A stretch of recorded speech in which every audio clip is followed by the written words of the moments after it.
बुधवार को फिरोजाबाद के श्री जैन दिगंबर मंदिर में विशापहार स्तोत्र पर नई खोज की गई। उसके उपलक्ष्य में एक प्रेस वार्ता का आयोजन किया गया।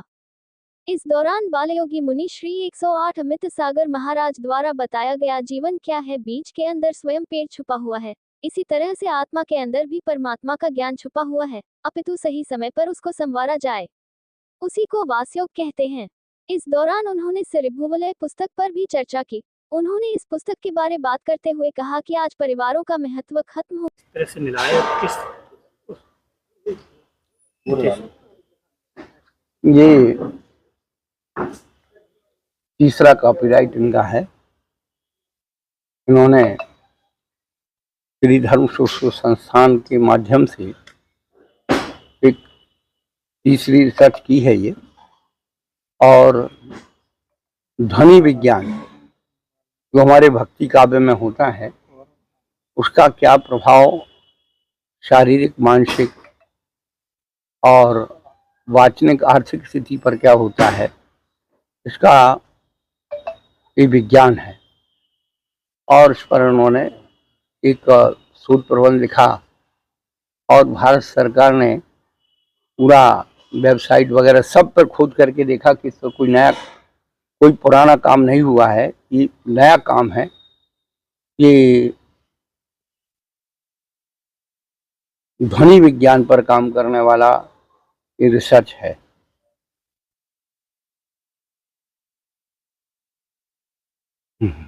ये कब से ये रिसर्च चल रहा था? ये कब? और ये इन्होंने 1 महीने के अंदर ही कर दिया सबमिट, और थोड़े समय में ही वहां से कॉपीराइट होकर आ गया।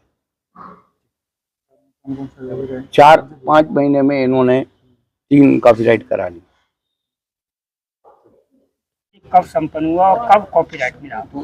ये 1992 की बात है कि मैं विशापहार स्तोत्र पढ़ रहा था।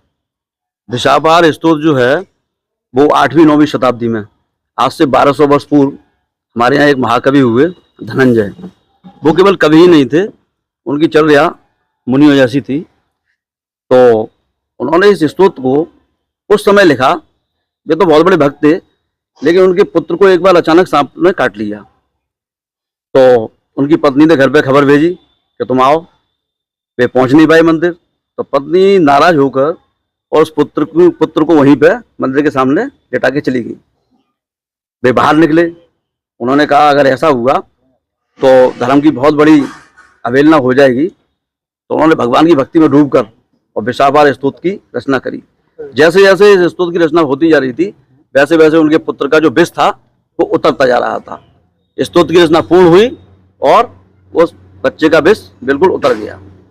अब हमने 1992 में ये स्तोत्र पढ़ा, उसके बाद लगातार पढ़ते रहे, तो हमेशा यही सोचते थे कि आखिर इससे विष उतर कैसे गया होगा, क्या कारण रहा होगा।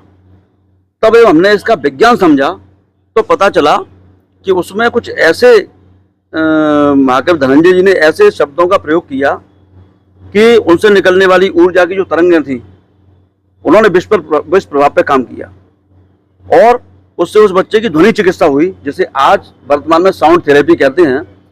और ये साउंड थेरेपी जो है इस वक्त बड़ी से बड़ी बीमारियों में, हमारा जो एम्स है दिल्ली का, हरियाणा का एम्स है और बड़े बड़े हॉस्पिटल हैं, उनमें अच्छे स्तोत्र की स्वर लहरियों पर ध्वनि बना के, और वो ध्वनि इतनी बढ़िया बनाई जाती है कि वो उससे वो चिकित्सा शुरू हो जाती है और वो उन रोगों पे इस तरह प्रभाव करती है। तो जब हमने इसको पढ़ा अच्छी तरह और फिर सारे वैज्ञानिक दृष्टिकोणों से इस पर शोध किया, तो पता चला कि इसमें इस स्तोत्र में पूरा ऐसा विज्ञान भरा हुआ है जिससे हर रोग पर ध्वनि चिकित्सा की जा सकती है। और आज ध्वनि चिकित्सा की स्थिति ये है कि अगर इसमें प्रयोग सफल हो जाता है तो हमें शल्य चिकित्सा की आवश्यकता नहीं रहती है। हम बिना ऑपरेशन के बड़े से बड़े रोगों को ठीक कर सकते हैं, और आज यही वर्तमान में हो रहा है। ये जो प्रकृति है, इसमें सारा ज्ञान, जब भी हम ज्ञान को परिभाषित करते हैं तो वो बिना शब्दों के नहीं कर सकते।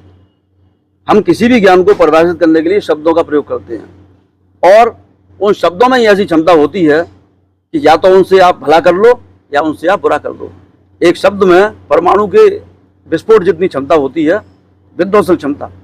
और एक शब्द में ऐसी ही रोगों के निदान की क्षमता होती है।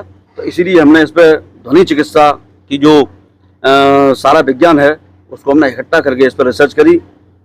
पूरे में कहीं ऐसी रिसर्च हुई नहीं थी अब तक, तो सरकार ने इस पर, ये केवल गुरुदेव का आशीर्वाद हमें 4-5 महीने पहले मिला इस पर, और गुरुदेव ने कहा कि आप रिसर्च को आगे बढ़ाओ। लेकिन वास्तव में तो ये है कि इस स्तोत्र को हम बचपन से पढ़ रहे हैं। ये जैन समाज में प्रतिदिन पढ़ा जाने वाला स्तोत्र है और इसकी क्षमता पूरी चिकित्सा निदान से भरपूर है।